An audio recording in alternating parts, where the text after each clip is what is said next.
Assalamualaikum, salam sejahtera, salam Malaysia Madani. Nama saya Cikgu Cik Noraini binti Cik Arsyad, Guru Cemerlang Prinsip Perakaunan dari SMK Sultan Badlishah Kulim Kedah. Saya juga merupakan Edufluencer 4.0 lantikan 2025. Edufluencer ni adalah gabungan daripada perkataan educator dan influencer. Dan program ini membuka ruang kepada kami sebagai pencetus idea, sebagai penyebar inspirasi dan juga duta perubahan dalam sistem ekosistem pendidikan. Edufluencer merujuk kepada kumpulan guru kami dan juga pegawai mana-mana pegawai dalam kementerian, jabatan dan juga daerah yang banyak menggunakan platform media sosial seperti TikTok, Facebook, YouTube, Instagram ataupun blog. Platform media sosial ini kami gunakan untuk menyampaikan kandungan pendidikan yang kreatif dan berimpak.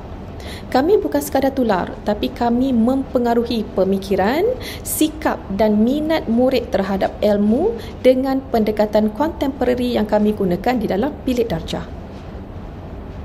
Okey, apakah peranan Edufluencer kami dalam Kementerian Pendidikan Malaysia? Yang pertama, menghidupkan semula minat murid terhadap mata pelajaran yang dikuasai oleh Edufluencer tersebut. Contoh, kami berkongsi amalan terbaik, inovasi yang telah kami laksanakan di dalam bilik darjah supaya menjadi suri teladan kepada rakan-rakan guru di luar sana dan juga menjadi inspirasi kepada guru-guru muda ataupun guru-guru baru untuk sentiasa mempunyai nyala rasa dalam pendidikan. Dan akhir sekali, saya ingin menjadi suri teladan dan juga inspirasi dan mampu memupuk kolaborasi antara murid, guru dan masyarakat di luar sana.